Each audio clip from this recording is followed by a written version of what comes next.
Assalamualaikum warahmatullahi wabarakatuh. Kembali lagi di 105 Rafam yang mantan bersaja dalam jangkauan. Selamat siang rekan Rafam, semua dimana saja berada yang kembali menyapa ruang dengar Anda di siang hari ini. Ya, selama 1 jam ke depan kita ada dalam program Jaksa Menyapa atau Talkshow bersama Kejaksaan Negeri Padang Lawas. Kali ini kita akan membahas topik mengenai bijak bermedia sosial. Buat rekan Rafam semua yang mungkin sedang mendengarkan kita melalui radio rumah, dari streaming atau via aplikasi, boleh banget untuk nanti jalur interaksinya ingin berpartisipasi, boleh tinggalkan pertanyaan atau tanggapan ke nomor 0822 99996105. Bisa melalui via chat WhatsApp dan juga SMS. Dan buatnya rekan Rafam yang sedang menyimak kita dari live Facebook, TikTok dan juga Instagram, boleh meninggalkan komentar ya di kolom komentar yang sudah tersedia. Ya, tema kita di siang hari ini mengenai bijak bermedia sosial. Rekan Rau, media sosial telah menjadi bagian tak terpisahkan dari kehidupan kita sehari-hari. Namun perlu kita sadari juga media sosial bisa menjadi sahabat atau musuh ya. So, apakah kita sudah bijak dalam menggunakan media sosial? Apa saja peluang dan tantangan dalam penggunaannya? Ya, topik kali ini akan kita kupas bersama kedua narasumber kita ya. Seperti biasa ada Bang Ahmad Sadikin dan juga Kak Yoseana Anastasia dari Kejaksaan Negeri Padang Lawas. Sebelum kita masuk ke materi, kita sapa dulu kedua narasumber kita. Selamat siang Bang Ahmad Sadikin dan juga Kak Yoseana. Selamat siang. Gimana kabarnya Kak dan Bang di siang hari ini? Alhamdulillah. Sehat baik. Oke. Alhamdulillah ya juga rekan Rafam di mana saja yang sedang mendengarkan kita, semoga senantiasa sehat selalu. Oke, ini sebagai pembuka ini Angel ke Kak Yoseana dulu ya. Untuk sebagai pertanyaan pertama nih, kenapa kita penting membahas tema ini Kak Yoseana? Bisa dijelaskan secara singkat terlebih dahulu? Baik Mbak, terima kasih Mbak. Seperti yang kita ketahui, di zaman sekarang ini kan kehidupan manusia sangat berkaitan erat dengan media sosial. Betul banget. Media sosial itu memiliki peran penting dalam kehidupan manusia. Seperti yang kita ketahui, melalui media sosial itu kita dapat mengirim pesan, berbagi informasi, bahkan juga mencari informasi. Bahkan dari berita dari luar negeri pun bisa kita dapat, bisa kita akses itu dengan mudah karena adanya media sosial. Jadi tak heran Mbak bila ada yang menyebutkan bahwa media sosial itu menjadi salah satu kebutuhan yang paling penting di setiap orang atau di setiap manusia. Oke. Iya, itu dia rekan Rafam ya, sebagai pembuka kita di siang hari ini. Kenapa sih penting kita membahas tema di siang hari ini? Oke, untuk mungkin menambah wawasan kita semua, terutama pendengar di rumah, Kak Yoseana boleh disampaikan untuk pengertian dari media sosial itu sendiri, Kak? Jadi seperti tadi yang sudah kita sampaikan, melalui media sosial kan kita dapat berbagi informasi ataupun menerima informasi. Jadi media sosial itu dapat kita artikan sebagai sarana yang digunakan oleh orang-orang untuk berinteraksi satu sama lain dengan cara menciptakan, berbagi, serta bertukar informasi dan gagasan dalam sebuah jaringan dan komunitas sosial. Oke, sarana berkomunikasi ya Kak, Iya. yang banyak digunakan oleh manusia sekarang ini. Oke, itu dia untuk pengertian dari media sosial. Atau selanjutnya Kak Yoseana, untuk jenis-jenis media sosial yang sekarang ini ada, boleh disampaikan juga Kak? Baik, terima kasih Mbak. Jadi media sosial ini kan telah menjadi bagian yang tidak terpisahkan dalam kehidupan sehari-hari kita kan Mbak, yang memungkinkan kita untuk berkomunikasi, berbagi informasi, serta membangun jaringan yang begitu luas. Dengan banyaknya jenis dan fitur yang akan terus berkembang sepanjang zaman, media sosial kini bukan hanya tempat berbagi momen atau informasi saja Mbak, tetapi bisa menjadi alat pemasaran, sumber berita, hingga sarana edukasi. Jadi jenis-jenis media sosial itu ada 6 bagian. Yang pertama itu seperti kayak layanan blog, itu fokus pada penyampaian informasi dalam bentuk tulisan Jadi bisa tulisan panjang ataupun pendek.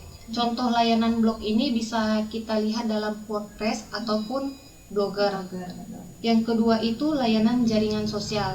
Layanan jaringan sosial ini dirancang untuk membangun relasi atau berbagi kabar dengan orang-orang lain. Itu bisa kita lihat seperti kayak Facebook atau LinkedIn. Kayak Facebook kan bisa kita tahu juga tuh berita-berita di luar. Kalau LinkedIn kan bisa kayak untuk mencari informasi mengenai pekerjaan gitu, Mbak. Yang ketiga itu ada layanan blog mikro. Kalau layanan blog mikro ini platform yang sangat cocok untuk membagikan opini ataupun pengalaman kita. Ini bisa kita lihat misalnya dalam bentuk Twitter. Yang keempat itu ada layanan berbagi media. Ini layanan berbagi konten dalam bentuk visual. Itu bisa dalam bentuk foto ataupun video yang tentu saja menarik perhatian audiensi dengan lebih kreatif. Ini contoh platformnya ini ada Instagram, YouTube, ataupun TikTok. Jadi seperti yang kita ketahui di Instagram ataupun YouTube atau TikTok ini kan isinya kan foto atau video semua. Bahkan sekarang kita tahu informasi itu dalam bentuk dari TikTok itu, jadi kelihatannya informasinya itu lebih menarik lagi, Mbak. Yang kelima itu ada layanan kolaborasi, itu contohnya ada Wikipedia. Yang keenam itu ada layanan forum. Ini platform yang dapat mengajukan pertanyaan ataupun pendapat sehingga kita dapat berdiskusi berdasarkan topik tertentu. Jadi layanan forum ini itu topiknya itu hanya tertentu saja, Mbak. Misalnya itu kayak Kaskus, bisa Quora gitu-gitu, Mbak. Oke. Iya, itu dia rekan Fam ya, untuk jenis media sosial tadi ada 6 jenis ya, mulai dari blogger, juga Facebook, Twitter yang sekarang kita kenal dengan X ya. Iya, sudah berubah nama. Iya, betul, juga Instagram, Wikipedia, dan juga tadi layanan forum seperti Kaskus. Oke, lanjut lagi nih Kak Ilsiana, masih bersama Kak Ilsiana ya, nanti kita lanjut ke Bang Sadikin rekan Fam. Tentu ya kalau kita bermedia sosial ini nggak hanya dampak positif yang akan kita dapatkan, tentu dampak negatifnya juga akan ada. Apa aja nih Kak dampak positif dan negatif bagi kita pengguna media sosial ini, bisa disampaikan Kak? Silakan. Baik Mbak, terima kasih Mbak. Jadi yang pertama kita itu membahas tentang dampak positif bermedia sosial. Dampak positif yang pertama itu seperti kita memperoleh kemudahan untuk memperoleh kabar terbaru dan berita. Kayak tadi seperti kita sampaikan, kalau misalnya kayak berita di luar negeri itu kan sudah gampang kita mengakses informasinya, gampang dan cepat juga kan Mbak. Yang kedua itu menghubungkan dan menjaga tali persaudaraan dengan keluarga serta teman. Jadi maksudnya itu di sini kayak misalnya ada saudara ataupun teman kita di luar kota, di luar provinsi, bahkan di luar negara pun, itu kita sudah mudah untuk bertukar kabar. Yang ketiga itu digunakan sebagai sarana untuk berwirausaha ataupun menjual karya.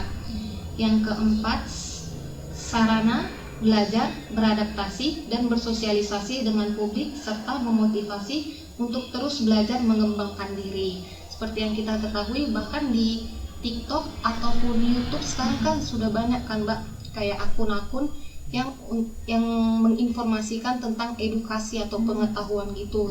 Bahkan anak sekolah pun zaman sekarang itu sudah bisa belajar dari YouTube. Di YouTube kan sudah ada kayak misalnya diajari tentang rumus ini, rumus itu. Mudah ya Pak? Iya, udah mudah sekarang. Selanjutnya itu ada terbiasa menggunakan dan memanfaatkan teknologi digital. Ada juga media sosial sebagai untuk membuat menjadi lebih bersahabat, perhatian, serta empati sebagai sarana hiburan di waktu luang. Kalau ini kayak misalnya kita di waktu kosong pun kita sekarang memanfaatkan waktu kosong tersebut untuk mencari hiburan yang dalam arti positif Mbak di media sosial. Melalui media sosial kita juga bisa berbagi informasi, komunikasi yang relatif lebih murah. Jadi kayak misalnya seperti yang kita ketahui kayak gubernur di Maluku Utara itu kan bisa berkomunikasi dengan rakyatnya itu melalui akun TikTok ya kalau nggak salah itu. Jadi mereka gubernurnya itu menyampaikan kayak misalnya apa keluhan masyarakat itu disampaikan ke ibu itu melalui akun sosial media gitu-gitu Mbak. Yang kedua kita masuk ke dampak negatifnya. Dampak negatif sosial media yang pertama itu tentu saja bisa mengganggu kesehatan mata serta tubuh. Kalau kita kebanyakan bermain sosial media kan tentu saja mata bisa menjadi merah. Bahkan kalau misalnya kita kelamaan bermain sosial media sudah tidak peduli, istilahnya sudah tidak peduli lagi dengan kesehatan kita kan Mbak. Bisa sampai kayak tengah malam untuk begadang buka TikTok, scroll TikTok, Iya, terus nonton YouTube. Dampak negatif yang kedua tentu saja mudah terbawa emosi serta terlalu cepat berbagi berita tanpa dicetak kebenarannya. Di sini itu sering sekali tersebar hoax kan Mbak. Zaman sekarang kan sering tersebar hoax. Bisa sering itu kalau misalnya melalui akun WhatsApp tuh misalnya ada orang yang mengirimkan link. Link itu isinya berita hoax, seperti kayak sekarang itu hoax yang terbaru itu kan katanya itu presiden katanya mau membatalkan program MBG, padahal itu kan ternyata masih hoax Mbak. Cuman bagi masyarakat yang kurang untuk membaca serta mencari informasi, kurang literasi itu mudah menerima, bahkan mereka membagikan berita tersebut ke orang-orang, jadinya berita hoax tersebut kan mudah tersebar ke orang lain. Yang ketiga, dapat mengurangi kinerja belajar dan waktu belajar. Nah ini kayak misalnya anak sekolah ini kan Mbak, anak sekolah kan sering kan pulang sekolah scroll TikTok, jadi waktunya untuk belajar itu kurang. Bahkan kayak misalnya kita yang sudah bekerja pun ada orang yang kasihkan scroll TikTok, nonton ini, nonton itu, terakhirnya kinerjanya menurun. Selanjutnya itu ada timbulnya kejahatan di dunia nyata yang asalnya dimulai dari komunikasi di dunia maya. Ada juga terlupakannya kegiatan pertemanan secara langsung dan berkurangnya kegiatan fisik. Jadi itu kita sering misalnya tuh kayak misalnya kumpul sama teman-teman, tapi kita itu sering mengabaikan teman yang ada di sekitar kita. Kita lebih sering kayak misalnya buka HP, sedangkan teman di sekitar kita itu kita istilahnya itu kita abaikan gitu. Iya, jatuhnya kayak ansos, padahal ada teman di sekitar kita tapi lagi kumpul nih tapi fokus kita malah ke HP, temannya cerita malah diabaikan, tidak didengar cerita temannya. Terus melalui sosial media ini sering terjadinya penipuan secara online. Ada juga perasaan gelisah, cemas, serta frustasi saat dirinya dipisahkan dari perangkat. Ini kan sosial media ini udah jadi kayak ketergantungan kan Mbak. Jadi kalau misalnya kita nggak buka sosial media itu rasanya kayak ada yang hampa, ada yang kurang gitu-gitu. Tapi Mbak, melalui media sosial juga kita itu secara sengaja atau mudah sekali untuk melihat konten pornografi. Seperti yang kita ketahui, itu zaman sekarang kan kalau misalnya kayak kita ingin mencari informasi melalui di internet, itu kan ada aja konten pornografi kan. Padahal kita nggak mencari itu, kita mau mencari berita ini misalnya, tapi ada aja misalnya konten yang di bagian atasnya tentang ini, iklan penjualan yang ini gitu. Bahkan mau nonton film dari internet pun kita sering ada juga tuh iklan-iklan yang 17 plus-plusnya kayak gitu Mbak. Saya rasa itu aja Mbak. Oke. Iya, itu dia rekan-rekan untuk tadi penjelasan mengenai dampak positif dan juga negatif untuk kita yang pengguna media sosial. Oke, kita lanjut lagi masih bersama Kak Yusyanda tentunya. Ya, sebagai warga negara Indonesia yang notabene-nya adalah negara hukum nih Kak Yusyanda, tentu semua tindakan perilaku kita ada normanya, ada aturan atau undang-undang yang harus kita taati ya Kak. Termasuk dalam bermedia sosial, tentu kita juga semua tahu bahwa undang-undang yang mengatur hal tersebut bernama Undang-Undang ITE. Oke, so bisa disampaikan Kak, bentuk-bentuk kejahatan cyber yang mungkin terjadi di media sosial sesuai dengan undang-undang ITE tersebut. Silakan. Terima kasih Mbak. Bentuk kejahatan cyber menurut Undang-Undang ITE atau Undang-Undang Nomor 1 Tahun 2024 tentang perubahan kedua atas Undang-Undang Nomor 11 Tahun 2008 itu, yang pertama itu bentuk-bentuk cyber itu menurut pasal 26 itu ada penggunaan data pribadi tanpa izin. Yang kedua itu ada distribusi asusila ataupun penghinaan, perjudian dan pengancaman. Ini tuh ada di pasal 27 Undang-Undang ITE. Yang ketiga itu bisa dalam bentuk berita bohong ataupun ujaran kebencian ataupun yang mengandung unsur sara, Mbak, suku, agama dan ras. Itu ada dalam pasal 28. Yang keempat itu ada dalam bentuk ancaman ataupun teror pribadi. Itu biasanya itu ada dalam pasal 29. Yang kelima itu ada akses ilegal, itu terdapat dalam pasal 30. Yang selanjutnya itu yang keenam itu tentang intersepsi ataupun penyadapan. Ini sering nih kan Mbak, dikit-dikit penyadapan. Itu ada dalam pasal 31. Selanjutnya itu ada tentang manipulasi ataupun pemalsuan data ataupun dokumen elektronik. Ini juga sering ya? Iya, ini juga sering. Ini tuh ada dalam pasal 32. Selanjutnya itu ada dalam pasal 33 yaitu tentang mengganggu sistem elektronik. Selanjutnya ada pasal 34 itu tentang memfasilitasi terjadinya kejahatan. Jadi media sosial ini tentu saja bisa memfasilitasi untuk mudah melakukan kejahatan. Dan yang ke-10 itu ada tentang pencurian ataupun pemalsuan data ataupun dokumen elektronik. Jadi media sosial ini sering mendapatkan data-data pribadi yang tentu saja palsu, Mbak. Nah, ini ada di dalam pasal 35 Undang-Undang ITE. Oke.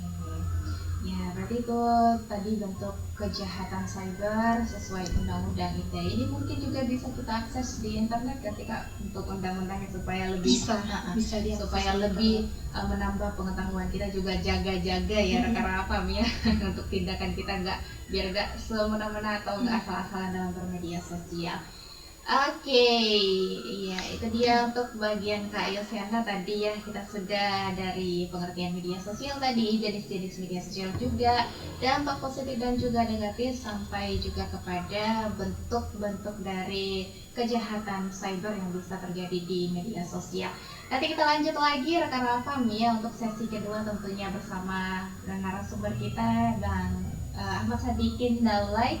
Nanti kita lanjut lagi setelah jeda berikut ini. Buat rekan Rafam mungkin yang sudah ada pertanyaannya boleh langsung aja ditinggalkan di kolom komentar yang tersedia ada di live TikTok kita, live Instagram dan juga live Facebook kita. Atau mungkin yang sudah mendengarkan kita dari radio rumah, boleh banget untuk kirimkan tanggapan, komentar, atau juga pertanyaannya ke nomor 0822 99996105. Bisa melalui via chat WhatsApp dan juga SMS. Jangan kemana-mana rekan Rafam, nanti perbincangan akan kita lanjutkan kembali. Tetap stay tune di 105 Rafam, ya lifestyle. Masih di kawasan Jalan Jenderal Sudirman nomor 219 Kota Padang Sidikuan, 105 Rafam, nyaman dan bersahaja dalam jangkauan. Ya rekan Rafam, masih dalam program Jaksa Menyapa atau Talkshow bersama Kejaksaan Negeri Padang Lawas, dengan tema yang kita bahas di siang hari ini, bijak bermedia sosial, dengan kedua narasumber kita tentunya Bang Ahmad Sadikin Daulay SH dan juga Kak Yosyana Anastasia SH. Oke, tadi sudah dijelaskan Kak Yosyana ya, tadi dari mulai organ media sosial, jenis-jenisnya, dampak positif dan negatif, sampai kepada bentuk-bentuk kekerasan cyber yang saja terjadi di media sosial. Kita lanjut lagi rekan Rafam, sekarang bersama narasumber kita Bang Ahmad Sadikin Daulay SH. Angel, mulai untuk flashback dulu kita Bang ya. Oke. Kalau kita flashback nih ke tahun 2024 Bang Ahmad Sadikin, kira-kira hal apa saja sih yang menjadi catatan atau perhatian terkait media sosial ini Bang? Silakan. Oke, terima kasih Mbak Angel. Tadi kan kita bilang flashback ke 2024, tapi tidak menutup kemungkinan itu masih bisa diimplementasikan di 2025. Iya, betul. Seiring perkembangan. Di sini yang perlu menjadi perhatian kita khususnya masyarakat, baik dari kami sendiri. Soalnya di internal kami juga dalam penggunaan media sosial ini cukup sangat diperhatikan, Bang. Yang pertama itu tentang artificial intelligence atau AI. Yang mana bisa disebut sebagai kecerdasan buatan, dapat mengumpulkan, menganalisa, dan memanfaatkan data yang dihasilkan oleh pengguna baik secara online maupun offline. Jadi kalau kita bicara AI pada tahun 2024 dan 2025 kan lagi booming-boomingnya dipergunakan ya. Iya. Memang kalau kita bicara dari segi kegunaan positifnya memang lumayan sangat banyak. Sangat banyak untuk membantu beberapa jenis pekerjaan, baik dari ini kebanyakan yang digunakan oleh mahasiswa sekarang. Baik dari sekolah, mahasiswa menggunakan AI. Namun di sisi lain, AI ini juga memiliki dampak negatif yang secara langsung dan tidak langsung juga. Kenapa saya bilang seperti itu? Karena ketika orang menggunakan AI akan berkurangnya nanti apabila di lingkungan akademik lah istilahnya. Ketika ada suatu tugas ataupun pembuatan skripsi dan segala macam yang berbentuk sama seperti itu dia menggunakan AI, maka akan membuat kekurangan minat untuk berpikir secara kritis terkait hal tersebut, karena dia mengambil jalan pintas. Karena AI tadi membuat kita untuk bisa mengerjakan hal itu lebih mudah. Apa-apa bisa dibuat melalui AI. Karena memang batasannya lumayan tidak terbatas kalau di AI ini. Nah, kemudian itu tadi kita berbicara tentang AI. Kemudian lanjut tadi sudah dibahas juga tentang kejahatan-kejahatan cyber. Maka itu ada penipuan secara online, termasuk dalam salah satu jenis kejahatan e-commerce adalah penggunaan layanan software atau internet dengan tujuan untuk menipu atau mengambil keuntungan dari korban. Seperti misalnya mencuri data atau informasi personal yang dapat memicu pencurian identitas. Jadi di era sekarang ini, Mbak, untuk kayak software-software yang dikirimkan ataupun dia dibuat di suatu tempat gitu, Mbak. Kalau saya bisa kemarin tahu ada suatu perkembangan baru, misalnya kalau misalnya kita di bandara, Mbak, ada yang ini udah lumayan viral juga, ketika ada dia untuk gratis mengisi daya baterai di situ. Nah, rupanya ada juga kejahatan model baru seperti itu. Ketika kita melakukan pengisian daya handphone di situ, secara tidak langsung, secara dengan software-software yang ada di situ, menyedot data pribadi oleh handphone yang dicas di situ, Mbak. Jadi untuk masyarakat mungkin bisa lebih hati-hati apabila mungkin di bandara atau di tempat-tempat umum ya yang ada tempat casan gratis seperti itu. Nanti bakal memicu software yang ada di situ untuk mengambil apa yang dia inginkan dari handphone tersebut. Mungkin dari situ. Kemudian ketika kita berbicara tentang dunia IT, berarti kita ataupun yang namanya tadi kita bilang undang-undang ITE, berarti kita kanalnya itulah dunia maya, media sosial yang memang kalau secara pengertian dunia maya ini tidak ada batasan, dunia tanpa batasan, tidak ada kita tahu di mana ujungnya dan awalnya nggak tahu kita, pokoknya di situ semua orang bisa lihat.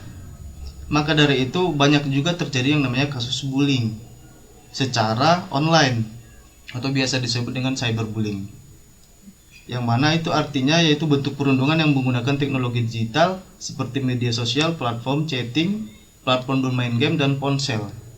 Karena kalau untuk zaman sekarang, kalau untuk batasan-batasan umur, saya rasa semua kalangan umur sudah bisa menggunakan handphone, apalagi sudah terhubung dengan internet, dia bisa mengakses segalanya.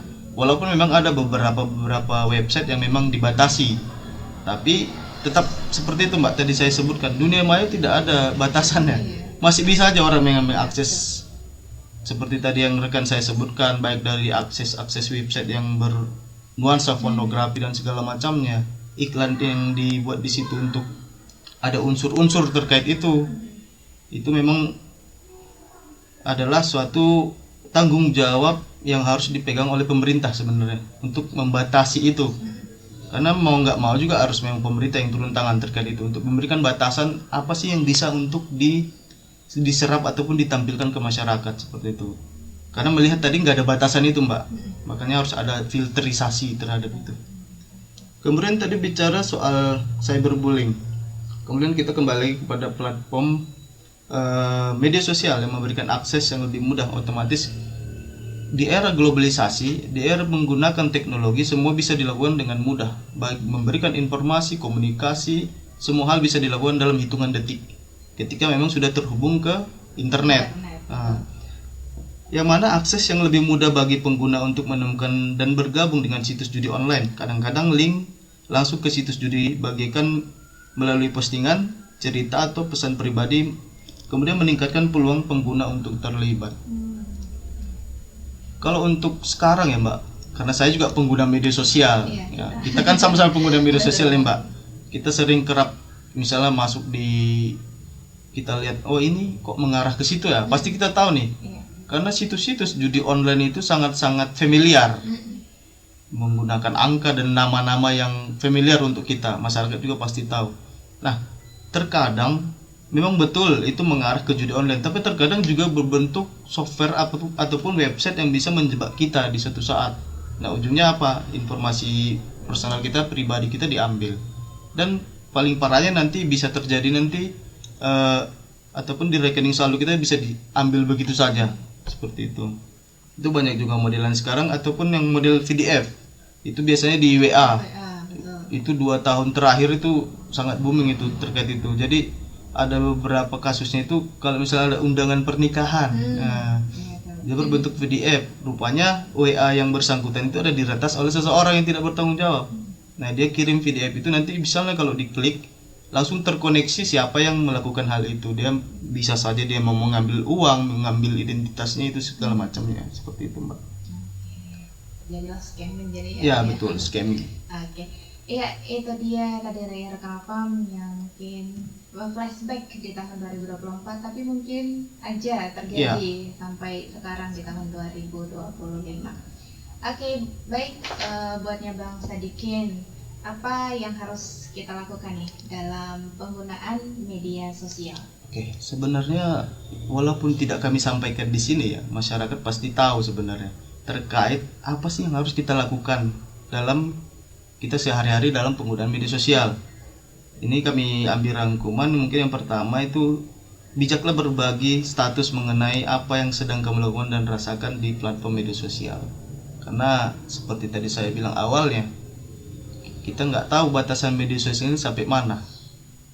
Memang media sosial ini, misalnya contohnya WA, kita membuat status dan segala macam, kita kan nggak tahu itu di-share berapa kali, nggak tahu kita di-share udah sampai kemana. Karena tadi nggak ada batasan untuk media sosial ini, seperti itu. Maka kalau kami sendirilah istilahnya, itu kan kami berkaca kepada diri kami kan di institusi kejaksaan, dalam penggunaan media sosial memang sangat ditekankan supaya tidak memberikan share informasi kepada masyarakat yang memang nggak seharusnya di-share. Oversharing ya betul, oversharing. Karena bagaimana? Karena ketika kita masuk ke dunia maya, kita nggak tahu nih orang siapa yang akan melihat, usia berapa yang akan melihat, orang dalam keadaan sedang ngapain melihat itu, ada sedang emosi dan segala macam, kita nggak tahu Mbak.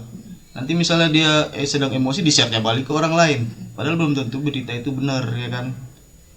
Kemudian bisa memilih dan memikirkan sebelum memposting ketika berbagai foto dan video, seperti itu. Memang harus ada keseimbangan antara keinginan yang untuk memposting, apakah dampak positif ataukah dampak negatif yang akan saya terima, seperti itu. Tapi berbeda lagi dengan orang yang memang kalau dia bodoh amat ya kan, itu memang sepanjang dia tidak menghalangi ataupun mencederai hak orang lain di media sosial ya nggak apa-apa. Kalau untuk sharing-sharing hal lucu segala macam nggak apa-apa. Tapi kalau ketika sudah bersinggungan dengan hak orang lain, otomatis ada regulasi yang berlaku terkait itu. Kemudian melakukan pemeriksaan kembali berita dan sumber berita untuk menyaring kebenaran dan menghindari hoax sebelum diteruskan kepada yang lain. Ini biasanya banyak ini Mbak. Kalau sekarang kan TikTok ini semua kalangan bisa lihat. Kadang pun kalau usia anak kecil aja kalau mau makan harus nonton TikTok. Jadi semua bisa lihat di TikTok. Apalagi kita di zaman ini ketika kita melihat TikTok, algoritma TikTok itu ketika kita memutar ataupun menonton satu tayangan itu akan keluar tayangan yang sama. Yang berkaitan tentang itu pasti keluar. Nah, ketika kita salah klik, salah pilih yang mau kita lihat, otomatis nanti akan beruntun hal itu akan kita lihat semuanya seperti itu. Kan bahaya Mbak kalau dilihat sama orang yang di bawah umur atau gimana. Kemudian selalu menjaga identitas dan keamanan akun pribadi, sudah pasti Mbak. Karena ini jendela awal untuk masuk ke kehidupan seseorang terkait identitas pribadi yang dia share ke media sosial. Kemudian selalu berhati-hati dan bijak ketika kamu akan melakukan transaksi atau belanja secara online dengan berdasarkan iklan atau penawaran barang lewat media sosial. Ini mungkin beberapa platform e-commerce ya, yang untuk kita belanja dan segala macamnya. Hati-hati juga karena memang terkadang di situ disematkan juga apa yang namanya scam dan segala macamnya. Rupanya memang kita melakukan transaksi yang kita rasa itu memang betul tujuannya ke situ, rupanya memang ke orang lain. Terkadang ada juga yang model sekarang QR code. Ada juga beberapa kasus tuh Mbak.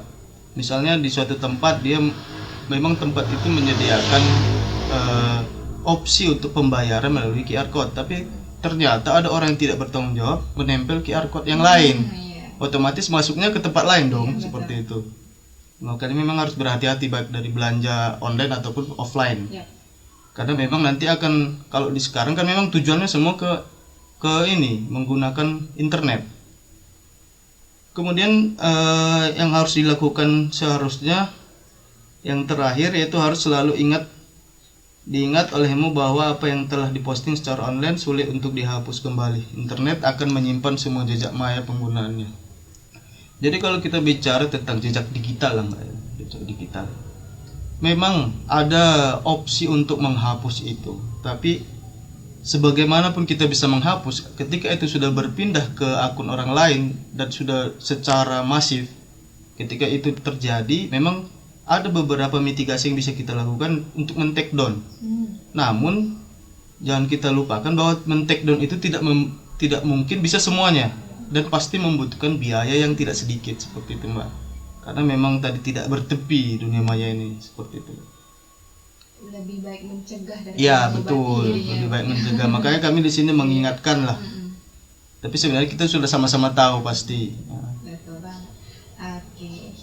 Ya itu dia tadi rekaman ya dari Bang Sadikin, apa yang harus dilakukan dalam penggunaan media sosial.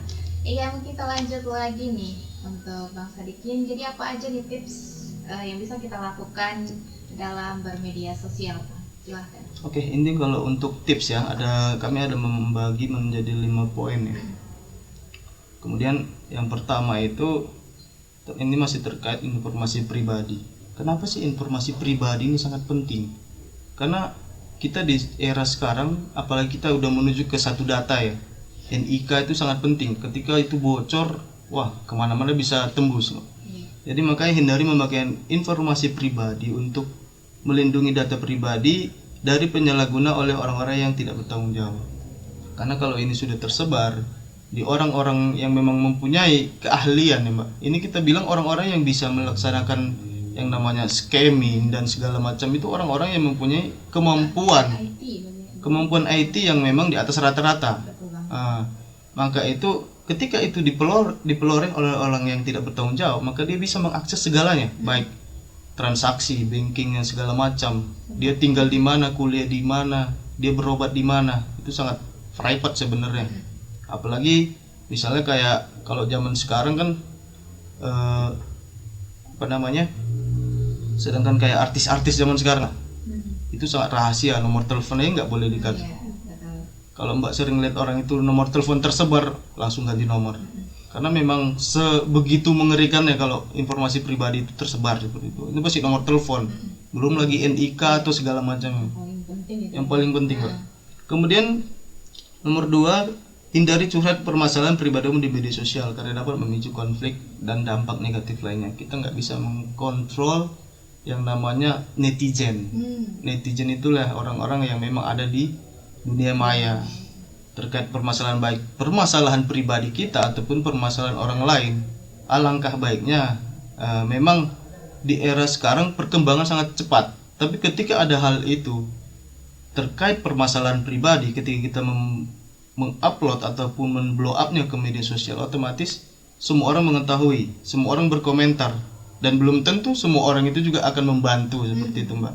Maka lebih baik menahan diri daripada hal itu nanti kita harus mencegah rekam jejak digital yang sangat kita susah dihapus dan segala macamnya. Dan kemudian nomor 3, menghindari untuk memancing dan membeli konflik dengan siapapun ketika menggunakan media sosial, karena dapat merusak reputasi dan hubungan. Merusak reputasi dan hubungan karena memang udah ada banyak contoh yang udah kita lihat dari jatuhnya oleh media sosial seperti itu Mbak. Maka dari itu jangan sampai yang nanti ujung-ujungnya dari media sosial dia kira bercanda, tiba-tiba memang pada saat yang dibercandakan orang yang dibercandakan itu tidak terima, dia bisa melaporkan dengan undang-undang ITE yang tadi kami sebutkan, undang-undang nomor 1 tahun 2024. Kemudian hindari memberi komentar yang mencela dan menjelekkan orang lain ketika menggunakan media sosial karena dapat menyakiti perasaan orang lain dan merusak reputasi. Jadi kalau kami sendiri kan udah dilarang keras Mbak, jadi saya sering itu. Ini kita memberikan tips dari pribadi juga boleh kan? Boleh. Jadi ketika kita melihat suatu postingan yang mengarah kepada seseorang dan memang kita tahu itu merendahkan harkat dan martabat seseorang, nah maka dari itu jangan memberi komentar yang segimana-gimana. Iya, hate comment. Karena apa? Itu memang bisa dihapus.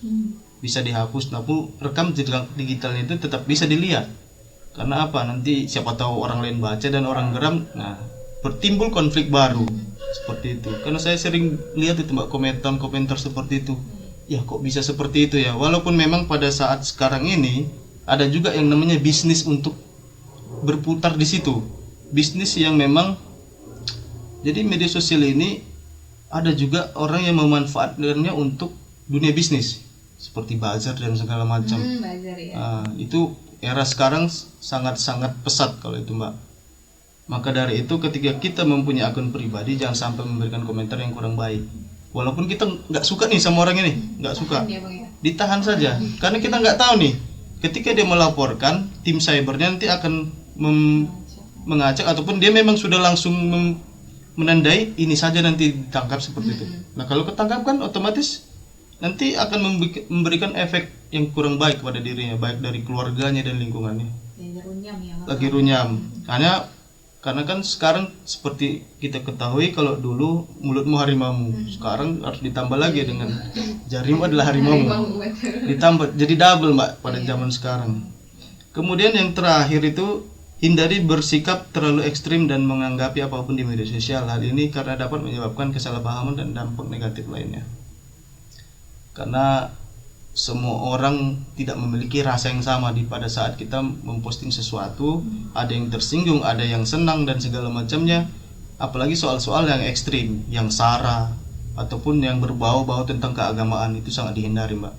Sangat dihindari untuk memposting ataupun membuat posting ataupun men-share secara beruntun biar itu menjadi masif. Itu sangat, pada era sekarang ini sudah banyak lah contohnya Mbak. Apalagi kita menggunakan ujaran-ujaran kebencian yang memang nggak seharusnya kita lakukan seperti itu Mbak. Itu udah banyak kasusnya, udah pada tahu kok semua.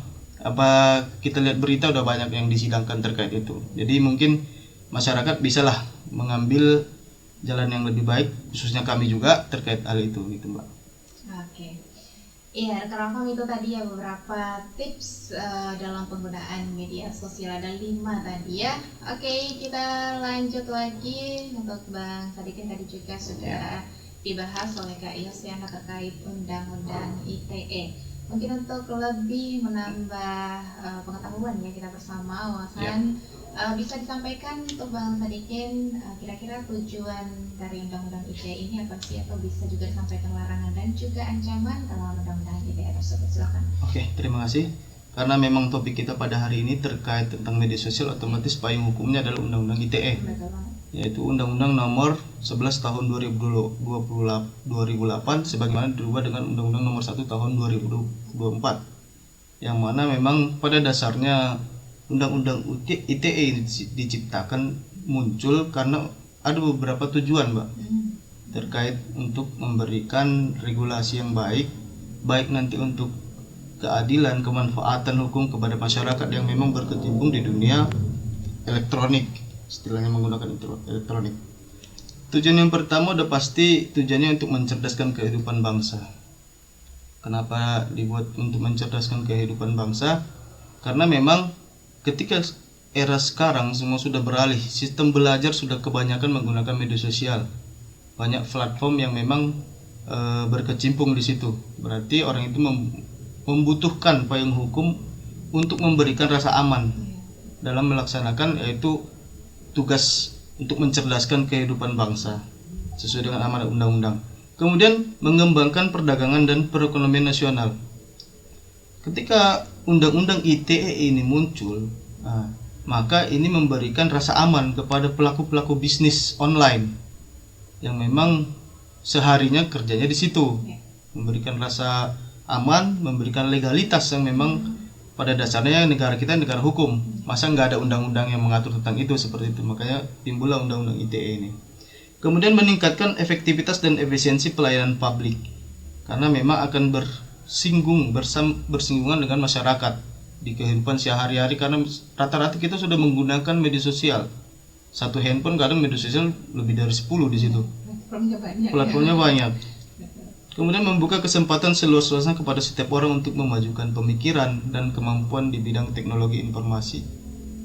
Yang mana kalau zaman dulu juga misalnya kita mau bertukar pikiran ataupun kita memberikan aspirasi, kan ada beberapa platform yang sudah kita miliki pada zaman sekarang banyak. Apalagi sekarang kalau ada istilah no viral no justice ya. No viral no justice.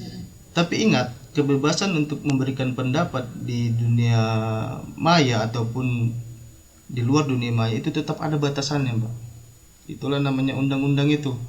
Walaupun di Undang-Undang Dasar disebutkan kita bebas memberikan pendapat di muka umum, tetapi kebebasan Anda itu akan berbatasan dengan kebebasan orang lain. Hak Anda akan berbatasan dengan hak orang lain. Nah, ketika itu dilanggar, maka ada yang namanya regulasi, aturan hukum yang akan berjalan seperti itu, Mbak. Dan memberikan rasa aman, keadilan dan kepastian hukum bagi masyarakat. Itu tadi yang saya tadi sebutkan, itu nanti akan membalut ataupun mengcover semuanya, baik dari mencerdaskan kehidupan bangsa, mengembangkan perdagangan, dan meningkatkan efektivitas pelayanan publik, serta memberikan keluasan kepada setiap orang untuk memajukan pemikiran dan kemampuan di bidang teknologi dan informasi seperti itu. Nah, itu akan memberikan rasa aman tentang bagaimana kekhawatiran orang itu untuk bisa dilindungi dari segi hukum yang ada di Indonesia seperti itu, Mbak. Kemudian di sini ada juga larangan dan ancaman dalam undang-undang ITE. Ya pasti kalau ada satu undang-undang otomatis ada peraturan di dalamnya memberikan kita batasan-batasan terkait hal tertentu. Tadi sudah disebutkan sama rekan saya ada di pasal 27 dan segala macamnya itu secara administratif. Nah, untuk penegakan hukumnya nanti ada di pasal 45. Baik nanti asusila, perjudian, merusak sistem, nanti bisa dilihat sendiri di Undang-Undang Nomor 1 Tahun 2024 yang terbaru. Kemudian tadi berbicara tentang larangan dan ancaman dalam Undang-Undang ITE, yaitu untuk melakukan pemerasan dan pengancaman. Karena ini sekarang udah nggak secara face to face lagi sekarang dilakukan. Karena udah banyak kejadian seperti itu yang dilakukan oleh orang menggunakan kanal media sosial, platform-platform yang dia miliki, baik dari Instagram, TikTok, WA. Nah, itu semua bisa masuk terkait larangan dan ancaman itu. Kemudian melakukan peretasan atau pembobolan sistem informasi. Berarti ini menggunakan alat-alat ataupun orang-orang yang memang memiliki kemampuan untuk melakukan peretasan dan pembobolan sistem. Kemudian melakukan pemalsuan dokumen elektronik. Pemalsuan elektronik yaitu orang-orang yang memang sekarang kan udah bisa juga Mbak tanda tangan elektronik dan segala macamnya. Karena itu sudah dipakai untuk mengefisiensikan yang namanya pekerjaan sehari-hari baik di perkantoran dan segala macamnya. Ada juga yang bisa memalsukan itu karena di era sekarang apa sih yang nggak bisa dipalsukan? Nah, ketika memang pemalsuan itu bersentuhan dengan yang namanya media sosial ataupun elektronik, yaitulah payung hukumnya Undang-Undang ITE ini. Kemudian melakukan penipuan dengan menggunakan identitas palsu atau mengambil alih identitas orang lain. Ini banyak juga, tapi sebenarnya kalau dari regulasi kita udah bagus semua Mbak. Cuma karena memang ketika ada regulasi, disitulah orang mencari titik lemah dari regulasi itu. Dia bisa saja mengambil celah untuk bisa memberikan keuntungan kepada dirinya sendiri, yang memang dia oknum-oknum yang nggak bertanggung jawab, baik melakukan penipuan ataupun menggunakan identitas palsu. Seperti tadi yang saya sebutkan tuh, kayak buzzer itu kan identitasnya itu kan kita kan nggak ketahui siapa yang memiliki, dan kita nggak tahu itu berpusat di mana, anonim. Seperti itu. Kemudian dan lain-lain yang mungkin ada di undang-undang ITE tersebut, nanti bisa dibaca sendiri, lumayan banyak pasalnya.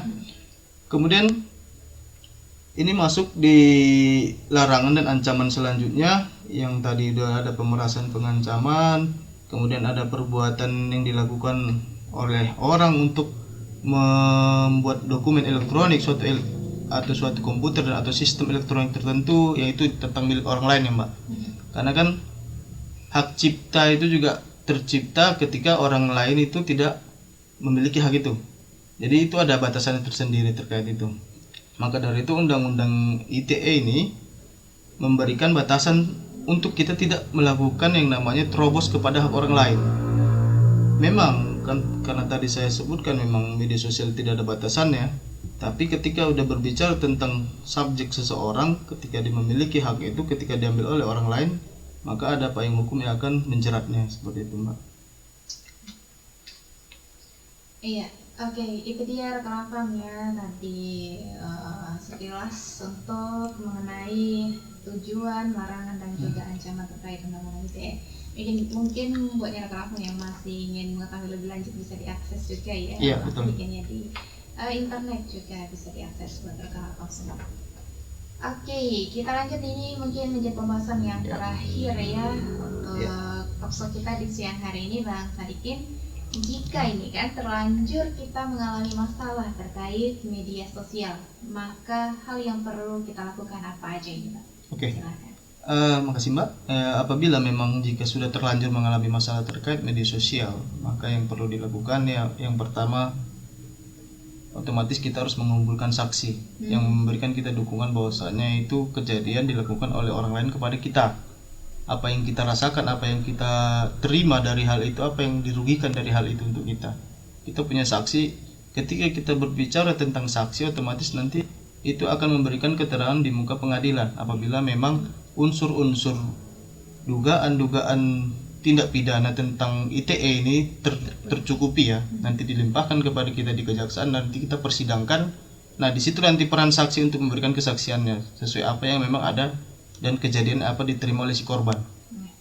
Kemudian mengumpulkan bukti. Otomatis kalau ketika kita membuat laporan kepada pihak berwajib lah, kepada kepolisian, ini kalau untuk tindak pidana yang seperti itu tidak melapor ke kejaksaan Mbak. Kalau ini, kalau kita biasanya untuk tindak pidana korupsi dan segala macam. Nah ini biasanya langsung ke Polri, ya ke polisi, selaku mitra kerja dari kejaksaan.